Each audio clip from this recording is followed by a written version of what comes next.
আল্লাহ নবীর ডবল জামাই ওসমান গনি। একদিন রাসূল বললেন, ওসমান, আল্লাহ তোমাকে কত সম্পদ দিতে, তুমি কি তার হিসাব জানো? ওসমান গনি বলতেছি, ইয়া রাসূলুল্লাহ, একটা হিসাব তো জানাই লাগবে, কারণ যাদেরকে আল্লাহ সম্পদ দিতে তাদের হিসাব করে যাকাত দেওয়া লাগবে। জোরে কোন কথা ঠিক ছিল। এখন যাকাত নিয়েও কথা হচ্ছে, যাকাত নিয়েও কথা হচ্ছে। নীলুফানা কি একটা মেয়ে মানুষ, ভোটে এমপি হয়নি ভাই, সংযুক্ত তো আপনি এমপি হয়ে অর্ধা মোশান হবে। এখন বলতেছে জামাত ইসলাম নাকি জাকাত খাতরা খায়। আজকে পাগলি, এরা জাকাত খাতরা খায় না কি দেয়, ভিতরে না ঢুকলে বোঝা যাবে না। জোরে কোন কথা ঠিক কিনা?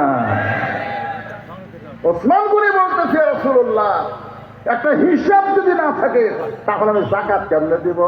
আল্লাহ রাসূল বলে, ওসমান, আল্লাহ তোমাকে কত সম্পদ দান করেছে তার একটা হিসাব কি তুমি দিবার পারবা?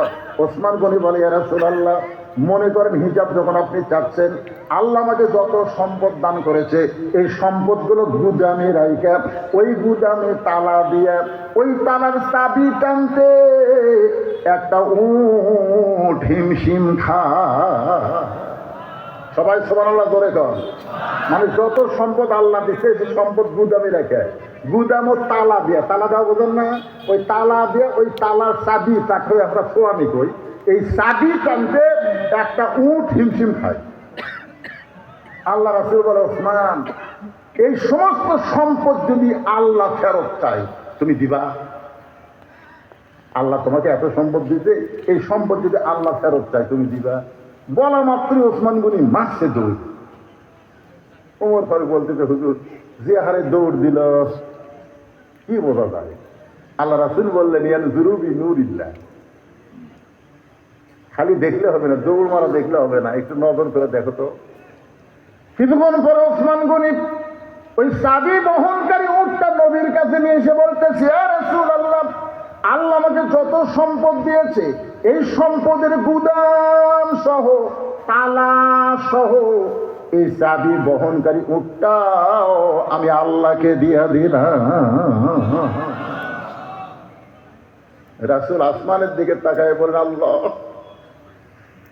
তোমার পরীক্ষায় Osman Goni golden A plus পাইছে। আল্লাযী খালাকাল মাউতা ওয়াল হায়াতা লিয়াবলুয়াকুম আইয়ুকুম আহসানু আমালা ওয়া হুয়াল আজিজুল গফুর। আল্লাহ Osman Goni golden A plus পাইছে। আল্লাহ, তুই ওসমান গনিরে কি দিবা? আল্লাহ বলে, হাবিব রে, আমার গানি ডিগ্রি আমি ওসমান রে দিয়া দিলাম। এই জন্য আল্লাহ গানিয়ন ওয়া আনতুমুল ফুকারা ইল্লা ওসমান ও গানিয়ন। চিন্তা করে দেখেন, সাহাবী বলতেছে, পাগল, যাকে তুমি কানা কানা বলে তিরস্কার করলে, এই মানুষকে আল্লাহ নবীর ডবল জামাই ওসমান গনি রাখাল ছিল বলে এই জন্যই তো আমি ভিতরে ঢুকতে চাইনি, এই জন্যই তো বারান্দায় নামাজ পড়ি। কিন্তু ওই পথিক আমার সর্বনাশ করছে। ওমর ফারুকের দিকে এভাবে আঙ্গুল দেখায় বলতেছে, ওই পথিক আমার সর্বনাশ করছে, ওই পথিক আমারে কইছে, ওমরকে যদি দেখবার চাও তাহলে সামনে কাতারে নামাজ পড়া লাগবে। শুধুমাত্র হযরত ওমরকে এক নজর দেখার জন্য আমি মসজিদের সামনে কাতারে আইছি, কিন্তু সামনে কাতারে আসার পরে ওই পথিককেই যদি আমি মেহরাবে দেখতে পাই তাহলে তোমরাই বলো তো, আমার লোকমা দেওয়া ছাড়া তো উপায় নাই, আমি আল্লাহু আকবার লোকমা দেব। ওই পথিককে মেহরাব থেকে বের করে দিয়ে ওই জায়গায় হযরত ওমরকে আমি এক নজর দেখতে চাই। ওসমান গনি কান্দে, হাজার হাজার সাহাবীরা কান্দে। রাখাল চিল্লায় বলে, বারান্দায় নামাজ পড়া ভালো, এই ভিতরে কেন কান্দা কান্দি শুরু হয়ে গেল? ওসমান গনি বলে, রাখাল ভাই, কান্দার কারণ হলো তুমি যারে পথিক পথিক বলতেছো তিনি হলেন হযরত ওমর। গাছের গোড়া কাটলে গাছটা যেমন পড়ে যায়, রাখাল তেমনি মেহরাবের মধ্যে পড়ে গিয়া, ইয়া আমিরাল মুমিনিন, আমি আপনাকে তওবা পড়াইছি, আমি আপনাকে মুনাফিক কইছি, আমি আপনাকে ভণ্ড কইছি, এত কথা বলার পরও আপনি অধম রাখালকে কিছুই বলেন নাই। সমস্ত সাহাবীরা চিল্লায় বলে, ইয়া আমিরুল মুমিনিন, এই পাগল কি বলতেছে? আপনাকে তওবা পড়াইছে, আপনাকে মুনাফিক কইছে, আপনাকে ভণ্ড কইছে, অথচ আপনি কিছুই বলেন নাই।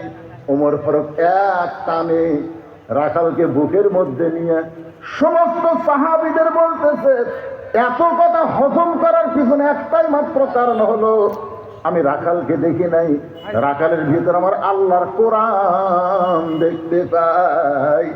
সুন্দর আমলের পরীক্ষায় আমরা যদি সুন্দর রেজাল্ট করতে চাই, তাহলে বর্তমান পরিবেশ রাখলে হবে না, এই পরিবেশ আল্লাহর কোরআন দিয়ে আমাদের পাল্টাতে হবে। ধরে কোন কথা ঠিক কি না?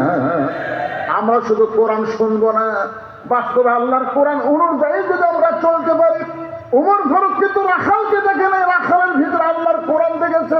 আর কোরআনকে যখন কোন রাষ্ট্র চলবে, তখন প্রত্যেকটা মুসলমান বিশ্বাস করবে, কেউ না দেখলে আমার আল্লাহ দেখতেছে। আল্লাহ তাআলা আমাদের সবাইকে আল্লাহর কোরআন অনুযায়ী চলার তৌফিক দান করুক। সকলে বলি আল্লাহুম্মা আমিন। ইস্তিগফার, আস্তাগফিরুল্লাহ, আস্তাগফিরুল্লাহ, আস্তাগফিরুল্লাহ ওয়া আতুবু ইলাইহি, লা হাওলা ওয়া লা কুওয়াতা ইল্লা বিল্লাহিল আলিয়্যিল আযীম। আল্লাহুম্মা সাল্লি আলা মুহাম্মদ, আল্লাহুম্মা বারিক আলা মুহাম্মদ। সভাপতি সাহেব চলে গেছে,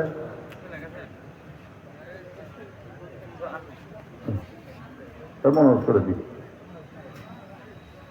না, জনগণ চালে হবে না, রাত 12টা পার হয়ে